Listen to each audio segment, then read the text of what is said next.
আজকে আমাদের ছনকা গ্রামে একটি গাড়ির সাথে ধাক্কা লেগে রোড অ্যাক্সিডেন্টে আমাদের এলাকাতে আসরুদ্দিন নামের যে ব্যক্তিটি মারা গিয়েছে তার লাশটি এই মুহূর্তে তাদের বাড়িতে পৌঁছলো অ্যাম্বুলেন্সের মাধ্যমে।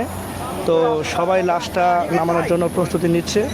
আসলে আমরা কখনোই কাম্য না যে এই ধরনের একটা মানুষ, সবার ভালোবাসার মানুষ, সে পাগল থাকতে পারতো বা বুদ্ধি প্রতিবন্ধী ছিল, কিন্তু সে যথেষ্ট পরিমাণে সবার মনের একটা দাগ কেটেছিল ভালোবেসে। তো আমরা চাই যে তার পরিবারে সান্ত্বনা সইবার মতো একটা সাহস আল্লাহ পাক দিক এবং ধৈর্য ক্ষমতা রাখুক। তো আসলে আমার গ্রামে এটা আমারও বলার কিছু নাই।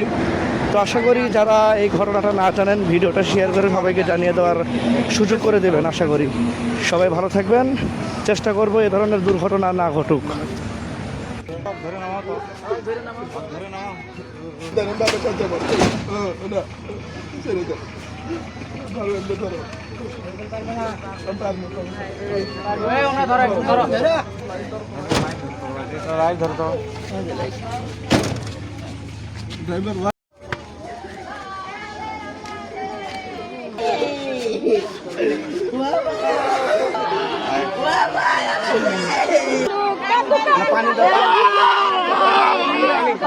পানি নিয়ে